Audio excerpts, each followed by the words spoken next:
হোটেলে অত টাকা দিয়ে কিনে খাওয়ার চাইতে আমার ভিডিও দেখে বাসায় ট্রাই করেন, দেখবেন খেয়েও মজা পাবেন আর টাকাটাও বাঁচবে আপনার। স্বাস্থ্যকর পরিবেশে রান্না করবেন, মজাই আলাদা।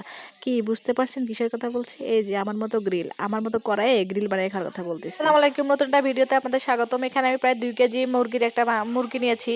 এই মুরগিটাকে ভালো করে কুচাই নিব। কুচানো হয়ে গেলে এর ভেতরে আমি সব ধরনের মশলা দিয়ে মাখাই নেব। এই যে এখানে আমি আদা বাটা, রসুন বাটা, জিরা বাটা, লবণ, হলুদ, মরিচ গুঁড়া, জিরা গুঁড়া, লেবু দিয়ে ভালো করে মশলাটাকে মিক্সড করে নিচ্ছি। মশলাটা মিক্সড করা হয়ে গেলে এরপর আমি মুরগিটার গায়ে ভালো করে মাখায় নিব। এই যে দেখতে পাচ্ছেন মুরগিটার গায়ে আমি ভালো করে মাখা নিয়েছি। মশলাটা ভালো করে মাখানো হয়ে গেলে ফ্রিজে আমি এটা প্রায় 1 ঘন্টার মতো রেখে দিব। ফ্রিজে রাখালাম, এই যে ফ্রিজ থেকে বের করলাম। এখন আমি এটা ডুবো তেলে ভেজে নেব। এখন আমি চুলায় একটা কড়াই বসাই দিব। এই যে কড়াইতে তেল দিয়েছি, তেলটা গরম হলে আমি মুরগিটা বসাই দিব। এতেও আমার মতো করে আস্তে করে বসাই দিবেন, না হলে কিন্তু তেল চটকে আপনার গায়ে লেগে আসতে পারে।